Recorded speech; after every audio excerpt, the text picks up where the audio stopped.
We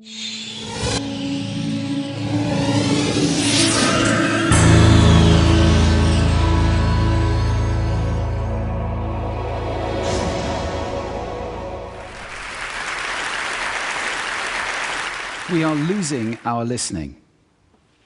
We spend roughly 60% of our communication time listening, but we're not very good at it. We retain just 25% of what we hear. Now, not you, not this talk, but that is generally true. Let's define listening as making meaning from sound. It's a mental process, and it's a process of extraction. We use some pretty cool techniques to do this. One of them is pattern recognition. So in a cocktail party like this, if I say, David, Sarah, pay attention, some of you just sat up. We recognize patterns to distinguish noise from signal, and especially our name. Differencing is another technique we use. If I left this pink noise on for more than a couple of minutes, you would literally cease to hear it. We listen to differences, we discount sounds that remain the same. And then there is a whole range of filters. These filters take us from all sound down to what we pay attention to. Most people are entirely unconscious of these filters, but they actually create our reality in a way because they tell us what we're paying attention to right now. I'll give you one example of that. Intention is very important in sound, in listening. When I married my wife, I promised her that I would listen to her every day as if for the first time. Now that's something I fall short of on a daily basis. But it's a great intention to have in a relationship. But that's not all. Sound places us in space and in time. If you close your eyes right now in this room, you're aware of the size of the room from the reverberation and the bouncing of the sound off the surfaces. And you're aware of how many people are around you because of the micro noises you're receiving. And sound places us in time as well, because sound always has time embedded in it. In fact, I would suggest that our listening is the main way that we experience the flow of time from past to future. So, sonority is time and meaning, a great quote. I said at the beginning, we're losing our listening. Why did I say that? Well, there are a lot of reasons for this. First of all, we invented ways of recording. First, writing, then audio recording, and now video recording as well. The premium on accurate and careful listening has simply disappeared. Secondly, the world is now so noisy, with this cacophony going on visually and auditorily, it's just hard to listen. It's tiring to listen. Many people take refuge in headphones, but they turn big public spaces like this, shared soundscapes, into millions of tiny little personal sound bubbles. In this scenario, nobody's listening to anybody. We're becoming impatient.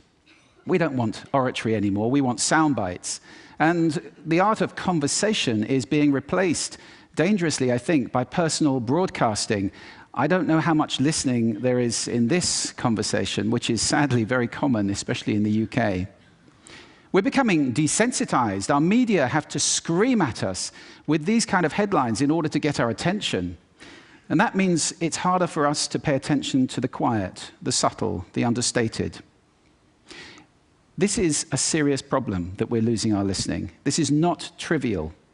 Because listening is our access to understanding. Conscious listening always creates understanding. And only without conscious listening can these things happen. A world where we don't listen to each other at all is a very scary place indeed. So I'd like to share with you 5 simple exercises, tools you can take away with you to improve your own conscious listening. Would you like that? Good. The first one is silence.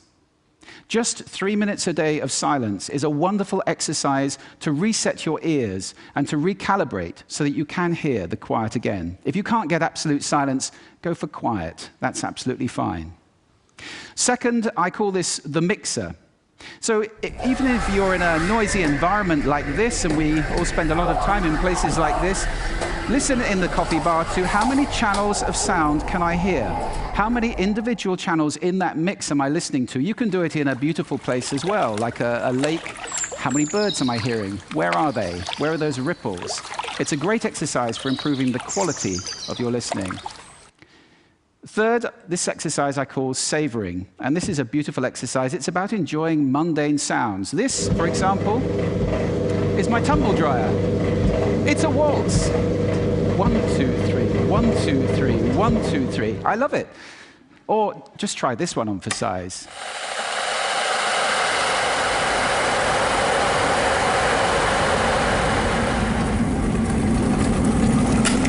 Wow!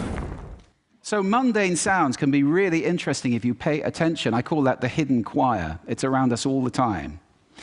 The next exercise is probably the most important of all of these. If you just take one thing away, this is listening positions. The idea that you can move your listening position to what's appropriate to what you're listening to.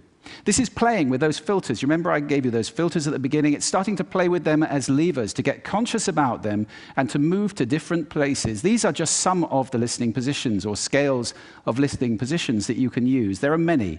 Have fun with that. It's very exciting. And finally, an acronym. You can use this in listening, in communication. If you're in any one of those roles, and I think that probably is everybody who's listening to this talk. The acronym is RASA, which is the Sanskrit word for juice or essence. And rasa stands for receive, which means pay attention to the person, appreciate, making little noises like, oh, okay. Summarize, the word so is very important in communication, and ask questions afterwards. Now, sound is my passion, it's my life. I wrote a whole book about it, so I live to listen. That's too much to ask for most people. But I believe that every human being needs to listen consciously in order to live fully. Connected in space and in time to the physical world around us, connected in understanding to each other, not to mention spiritually connected, because every spiritual path I know of has listening and contemplation at its heart. That's why we need to teach listening in our schools as a skill. Why is it not taught? It's crazy. And if we can teach listening in our schools, we can take our listening off that slippery slope to that dangerous, scary world that I talked about and move it to a place where everybody is consciously listening all the time, or at least capable of doing it. Now, I don't know how to do that, but this is TED. And I think the TED community is capable of anything. So I invite you to connect with me, connect with each other, take this mission out, and let's get listening taught in schools and transform the world in one generation to a conscious listening world, a world of connection, a world of understanding, and a world of peace. Thank you for listening to me today.